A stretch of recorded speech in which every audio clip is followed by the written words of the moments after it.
In a small, dusty town in Kentucky, an old man stood outside his kitchen door, holding a small black bag. Inside it was all he had left, a few cooking utensils, his secret chicken recipe, and a dream that most people would have given up on long ago. That old man was Harlan Sanders, known later as Colonel Sanders.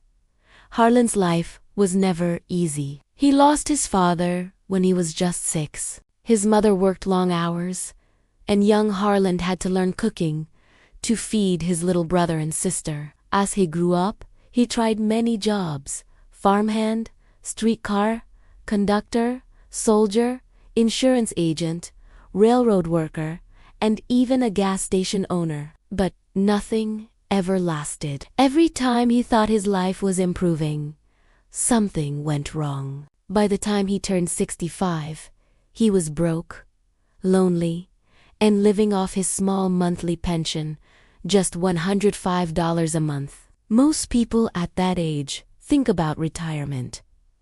But Sanders thought about starting again. He had one thing no one could take from him: his fried chicken recipe. He had spent years perfecting it to 11 herbs and spices that made his chicken taste like home. With no restaurant, no money, and no support, he filled his old car with his cooking pots and drove across America. He went from restaurant to restaurant, offering to cook his chicken for owners. If they liked it, he proposed a deal: they could sell his recipe and pay him a few cents per chicken sold. He knocked on 1,009 doors, and he heard 1,009 no's. Restaurant owners laughed at him. Some said, "Old man, go home."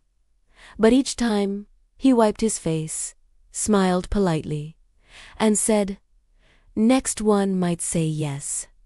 And finally, someone did. The first yes came from a small restaurant in Utah.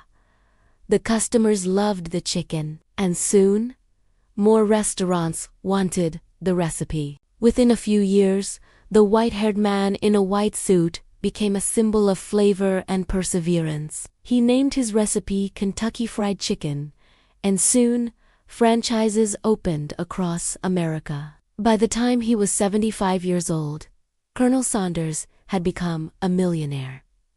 But more importantly, he had become a legend. His words, he often said, "I made a resolve that I was going to amount to something if I could. No hours, nor amount of labor, nor amount of money would deter me from giving the best there was in me." Moral: it's never too late to start again. Age, rejection, and failure mean nothing if your dream is strong enough. Colonel Sanders didn't just sell chicken, he sold hope fried golden in persistence.